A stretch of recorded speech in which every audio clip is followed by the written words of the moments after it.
Yeah, as I expected, this whole TKO WWE war is just nothing but fantasy and smoke and mirrors and lies and all that garbage, because Pat McAfee's whole announcement was to somehow make CM Punk look bad by calling him a hypocrite, but then doing the same thing because he criticized Punk for talking about the ticket prices. And then Pat went on to say that WrestleMania is now 25% off. How does that work? The dude literally said that CM Punk, he was trying to clown on CM Punk, and then said the same thing. This is ridiculous. This whole TKO WWE war is not real, but I don't blame people for I don't blame people for thinking that it is real, but it's just weird to me how people will sit there and try to say that everything is Triple H, nothing is Triple H's fault. Everything is on TKO. Everything's on TKO. TKO never wanted Triple H to not push LA Knight and have him in a vortex. Triple H's hands are full, and then it's Road Dogg's fault too. It's Road Dogg. It's Road Dogg's fault why WWE sucks and why SmackDown was bad. Is all Road Dogg. Now that he's gone, it's TKO. They're forcing him to make these horrible decisions. They're forcing him to not be creative with the tag team division. They're forcing him to not put any stories in the women's division, causing them to all be in teams and then have interferences after DQ after DQ after finishes after DQ finish after interference after brawl, and then they have a match at WrestleMania that won't mean anything. It's all TKO. Triple H, his hands are tied. Triple H was, he said it himself that, he sees Pat McAfee as the face of WWE. I'm tired of people acting like he's powerless, bro. He's in those meetings too, dude. They're acting like Triple H is just, I don't know, still an active competitor who wrestles every week and just happens to wear a suit. The dude isn't powerless, man. I don't understand why. Triple H was the one who confirmed that he didn't want CM Punk in WWE. Who stopped him from being in WWE sooner than 2023. What do you, if it's not TKO being blamed, it was Road Dogg. But now that Road Dogg's gone, is now TKO. Everything is TKO's fault, man. It's ridiculous. Man, everyth's fake. This whole TKO thing is fake. The outrage from the from the wrestlers, as far as the CM Punks and the Cody Rhodes is all manufactured. CM Punk, he didn't care about no damn ticket prices because he was getting paid. CM Punk said that he wouldn't have returned to WWE if he didn't get a main event at WrestleMania. The dude went on to say that he doesn't care about friends. He just cares about making money. What are we talking about here? Anyways, Jelly Roll comes. The show starts off with Cody, walking angrily, and Nick Aldis saying that, hey, could you not touch Pat because we have orders from up above. Now they're referring to Ari Emanuel or whatever, But if this were to be real, when they were shooting and doing the promo stuff, they would have said his name. Even by mistake, they would have said his name. But apparently, CM Punk's pipe bomb wasn't even unscripted. Apparently, according to Fightful Select, that whole promo straight from the heart. Man, it's still real to me, damn it. It was written by someone else. Because, yeah. Because this whole TKO war is so real that we got to get help from outside sources. It's ridiculous. It's utter garbage, man. I swear. I love how TKO is they're the heel authority group in the story of WWE. Since we can't sell tickets, or take responsibility for our terrible, crappy booking, we'll just turn reality of us being horrible and shift that onto another corporation that's a part of us and we're partners of. But yeah, okay, cool.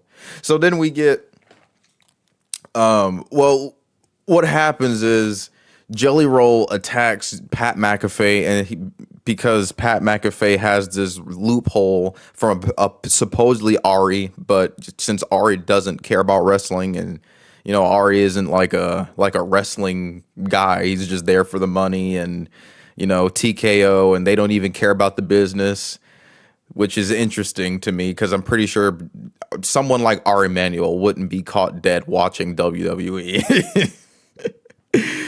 I mean, he said that he sees Pat McAfee as the next Sylvester Stallone. Dude couldn't even jump over the rope at Backlash. He almost broke his shoulder and his neck fighting Gunther. But okay. So then we get Rhea Ripley starting off SmackDown because she's talking about, blah, blah, blah, Jade, blah, blah, blah, you hurt my Rio, blah, blah, blah, EO, blah, blah, blah. And then, EO comes out, who's on an entirely different brand, and they instantly murdered this whole storyline between Jade and Rhea because they have no creativity. And that's not TKO's fault why they didn't put much effort into this. It's not TKO's fault why, they could have had so much potential with this whole shoot, real beef, real rivalry between Jade and Rhea. That's not TKO's fault why they injected EO for no reason, who's on another brand. They're using her as a plot device, and they're using her. She's legit. Stephanie Valkyria and EO are the two best women on the roster, and then you reduce EO to be some sort of.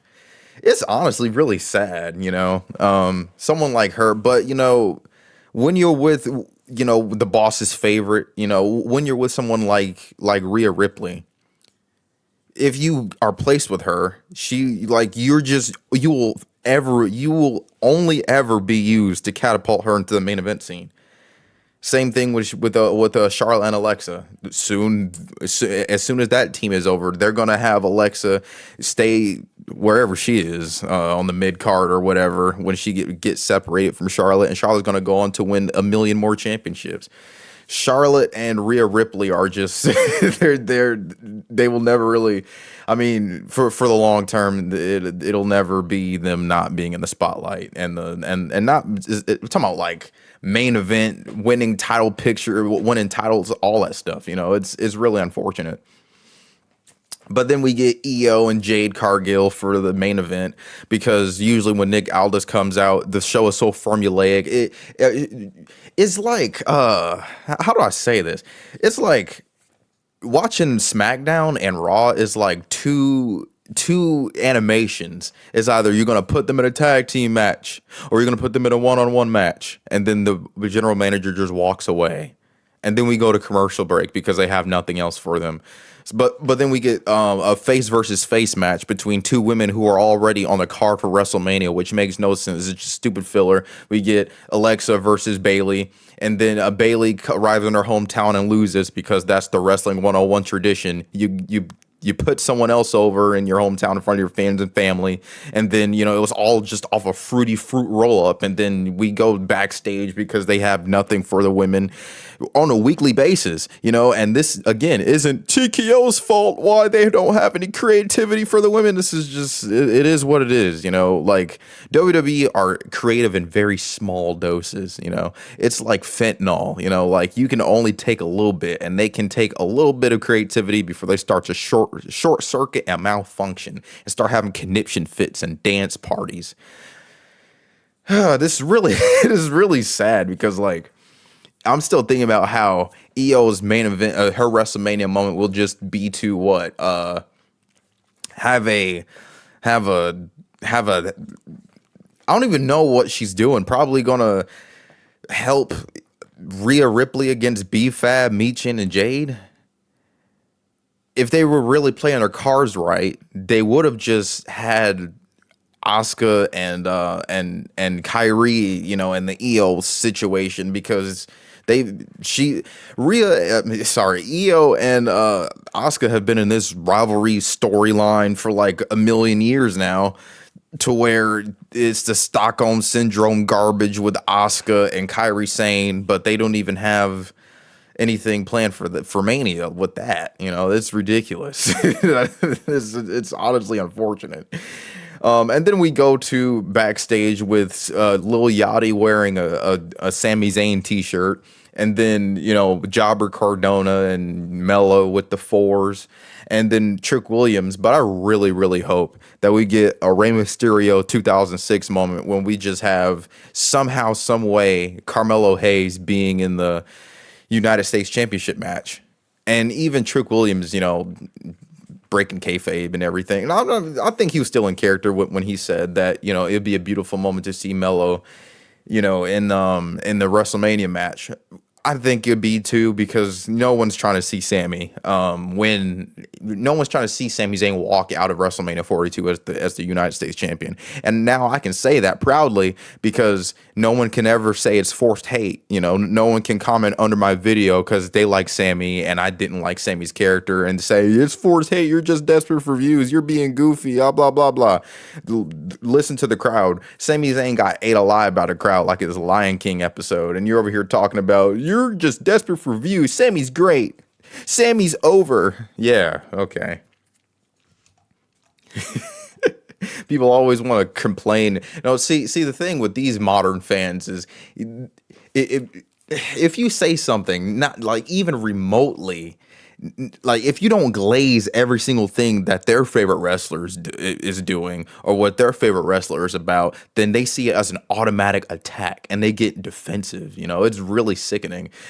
Yeah, and then we get Jacob Fatu and the MFTs and talking to them, and he says, "Well, you and I don't have a problem. You and I don't have a problem yet. You ain't the only one with friends in the Bay Area. Blah blah blah blah." And then he says, "Yeah, well, Tama Tonga can take care of you. And yeah, and do we have a problem?" And then Tama Tonga doesn't say anything, and then the match is official for some reason. And that's the thing with these. And this isn't even a WrestleMania build problem. This is just a WWE creative problem. You have two people backstage, or two people talking to a general manager, or like, for example, wrestler A is talking to Nick Aldis or Adam Pearce, and wrestler B interrupts, and then they say, "Well, I can teach you some respect tonight in a match." And then they have a match, an exhibition match filler for no reason, and then they don't ever really interact again. Like, I remember there's one time when Candice LeRae and Jordan Grace had a match, and then Jordan Grace, she was talking to Adam Pearce or something like that, or I think it was the other way around. No. It was Candice LeRae talking to Adam Pearce, and Jordan Grace walks up, and then Candice LeRae was like, "Well, I know you're new here, but I'm going to show you some respect in the ring." Random match for no reason. No one cared. No one remembered it, and it was over like that. Just making matches on the fly. It's such a cliche way to have a match with no story. And the same thing happened with Penta and Rusev. One of them was talking to Adam Pearce, and then the match was made on the spot because one of them interrupted the other one person's sentence. This is just utter garbage. But that's not TKO's fault, though. I don't understand why people never want to blame who's to blame. They're acting like TKO's up here booking stuff. TKO doesn't even. Anyways, I don't even get into that. Because I think that TKO's now is just used as a buzzword. They're like the evil heel. They're like Galactus. They just not to be seen, not to be heard. Because even Wade Barrett said the suits and ties from up above. Because they can't say Ari, because none of this is a shoot. None of these promos are real, because they're all confirmed to happen. Right? This is so crazy, man. It's insane. There is no TKO WWE war, man. It's just not. Yeah, but then Tama Tonga and Jacob Fatu is confirmed for later in the night, and then we get Royce Keys, walking down. Walking through the backstage area, and I'm just wondering that, they failed him on arrival. You had 2 months. They had 2 whole months to do something, and they did nothing. 2 months. They could have had him they could have had him build towards something. They could have had him have a weekly vignettes. They could have had him have weekly promos. They could have had him do something. But then they just, just Royce Keys up net. People were surprised that he was even, existing in the company. But most likely, but more, dude, this nigga, this dude really like came to the company and was promised. I remember Triple H said, we're gonna do great things with Royce Keys, and we're gonna have people forget that he's even in the company, before he's even started.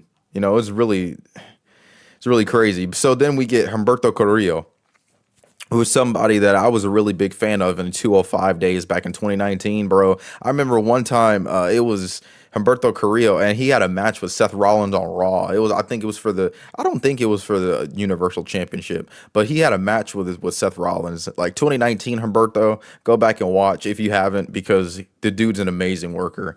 But, it's just like when it comes to minority groups or just Hispanics in general, they run out of ideas. So either they put them in an LWO or they just have them job out.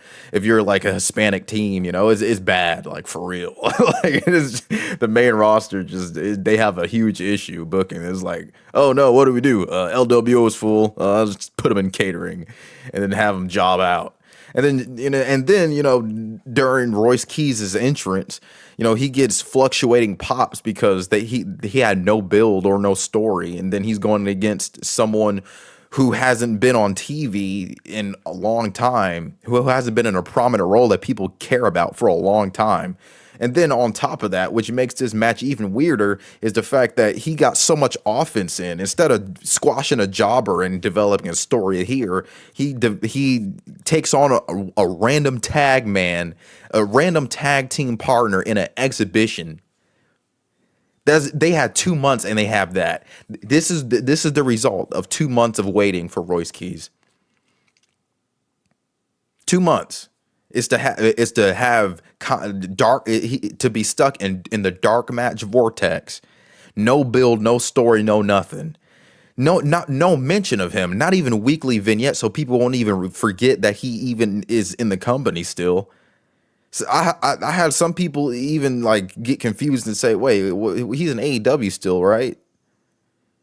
Which I don't get how the hell you can the dude's at the Royal Rumble, but people, were forgetting about him, and that shouldn't be how it is. If you have 2 months, this is what I mean. This isn't TKO's fault either. Why the creative team failed him on Arrival. People just love blaming TKO because they can't blame Rogue Dogg anymore. They never want to put accountability where it should be. But yeah, they immediately isn't off to a bad start, and I think that they're failing this man immediately. And he only had his first match. They had so much. He got so much offense in on Royce Keys, man. This is not how you debut someone, especially keeping off TV for months for people to forget about them, and the hype died down after the Royal Rumble. He was only in there for like 10 minutes. I don't, man. Okay. Pat McAfee comes out, gets booed, and then, he talks more garbage and talks about CM Punk and clowns on CM Punk for talking about merch sales and, talking about, what TKO merch sales go through, so and so and more garbage and more garbage. See, and this is only garbage because it's from the wrong messenger. If this was somebody who was actually reputable, it wouldn't be a problem. Yeah, but then he calls CM Punk I'm sorry Saudi, because he was talking about for the families who can't afford WrestleMania and all that stuff and the merch sales, where does that money go? Straight to CM Punk's account. But I mean, no one cares. No one cares. And then he flips off the audience too, because why not? He's just free to do whatever he wants. And then he just cuts a promo on Punk, and it's just like this whole surprise was just WrestleMania. First, it was 15% off, and then they tried the whole 316 off. It was 30. I think 31.6% off WrestleMania tickets.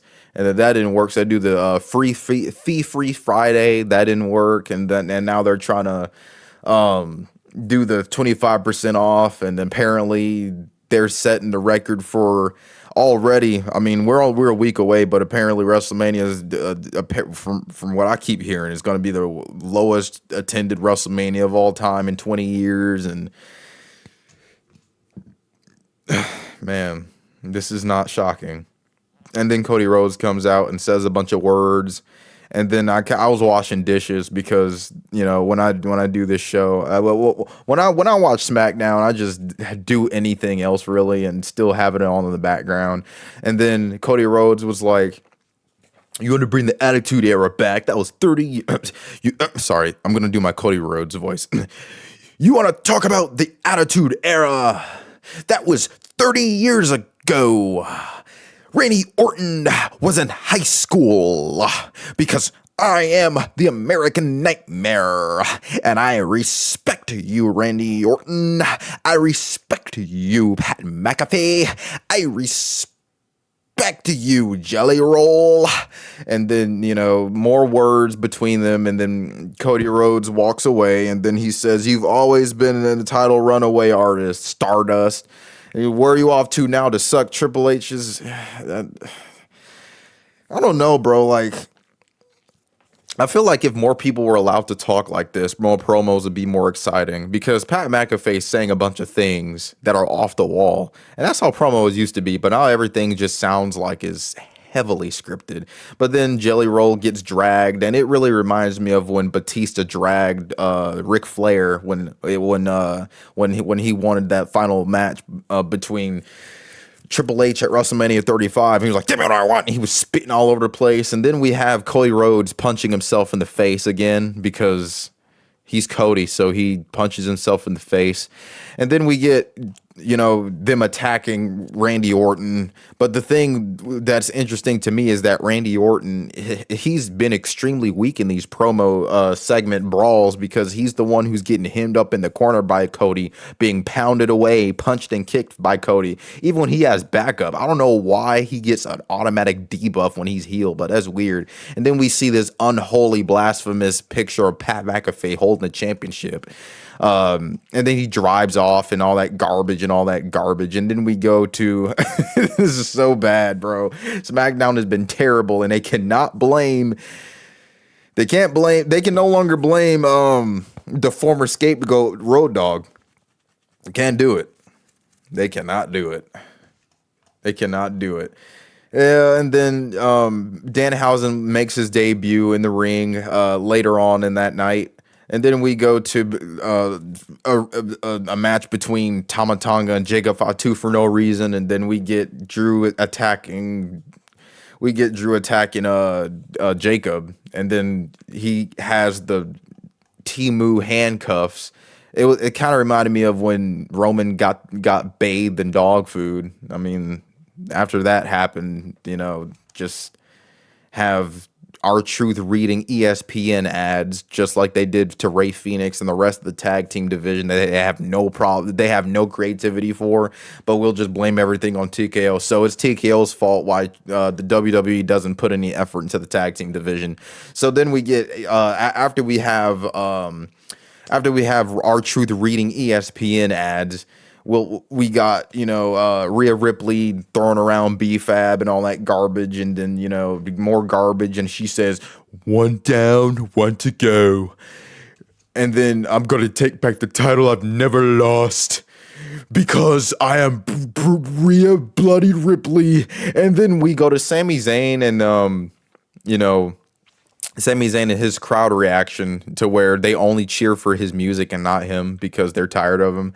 But then people on the internet are saying, "Look at him go. He's so over, man. Look, they said, let's go." But then they don't really remember the fact that he gets booed after they say, "Let's go." I mean, the audience is full of trained seals, so they'll cheer for your theme song, but then boo you. And then they, you know, ate Sammy alive, and then and then Trick Williams comes out. Trick Williams, I don't, dude. I legit, I love the pairing between Lil Yachty and Trick Williams. It's great. It's amazing. I have no problem with Lil Yachty being involved with Trick Williams whatsoever. But then we get Sack Rider, who just came back to do nothing but be a jobber and all that garbage. I can't believe that certain people's dream is to be in a big promotion and be underutilized. That's always been interesting to me. Like people's main dream is to go to WWE knowing how bad it would be to be on the main roster with that lack of creativity. I don't understand. I don't understand it, to be honest. Like I can't really wrap my head around it. But then we get Lil Yachty being haluva kicked, and then the match being over because trick shot 1 2 3, and then we go to Danhausen, and then that match happens, and then Danhausen curses Quick Hit Williams off the top of the ring. This show, man, I'm trying to review it, bro. I'm trying to get through it. Okay, so Danhausen curses Kit Wilson. Kit Wilson falls, and then he gets hit with the kick of the night. I don't even know what to call it. It's just a big boot to the side of the head. It's nothing.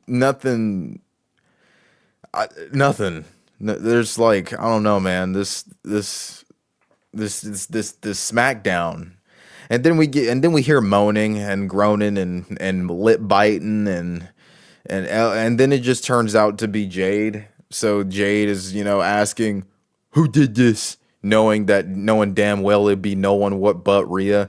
So then we cut to commercial, and then next week we're gonna have the Andre the Giant battle memorial, battle royal, battle something. I remember when this was at WrestleMania, and damn near everybody who won it, is no longer in the company.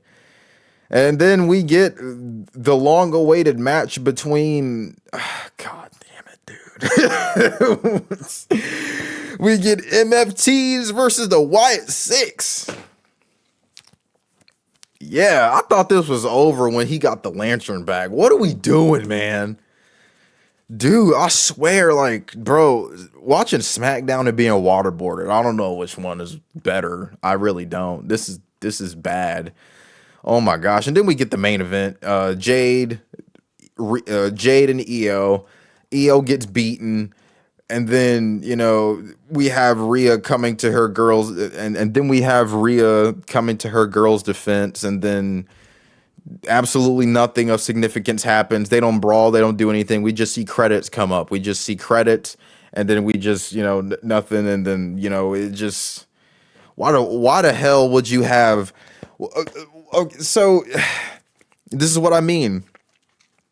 They completely ruined Io's momentum. You mean to tell me that Jade Cargill beats Io, who shouldn't even been injected into this rivalry in the first place? So they copied and pasted Io being tortured, just like they did with Gunther and Jimmy and Jay from last year's WrestleMania build. So they have her there just to be attacked by Jade and the I don't even know what their group is. Jade, Michin, and BFAB. They're doing Io Shirai so dirty. They have her lose clean as a whistle for no reason. This match is for no reason. This whole her being injected into this feud was for no reason. There was actually hope that this was going to be good because of their real life heat. But then they just ran out of creativity, ran out of ideas on what to do with them. So we'll just inject, her tag team partner in there who's in a separate brand. And for no reason, even though that Io has a whole thing going on with Asuka and Kairi. This is stupid. This is just a way for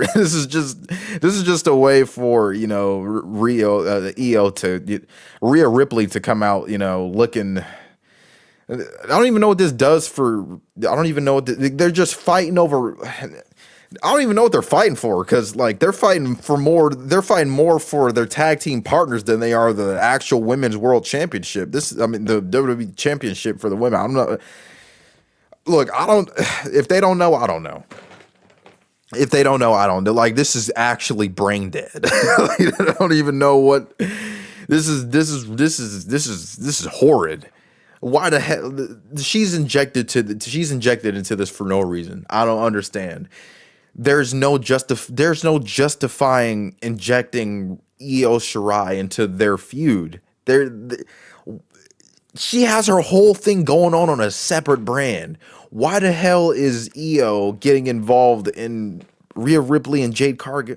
This is all stupid to me. I don't know, man. I don't know. Bro, SmackDown going into WrestleMania season is horrid. It's garbage. It's terrible. I don't understand why I don't. It's sad, dude. Like, Io Shirai was champion last year, and to see that, she's just going to be in the B-Fab Michin vortex now is it's disheartening. But, they put the championship on her for shock value too, because after WrestleMania, they had her off TV for like 2 months as champion. If you're a champion in WWE, you better get ready for a reduced schedule and bad stories and promos every week with no wrestling. Oh, man.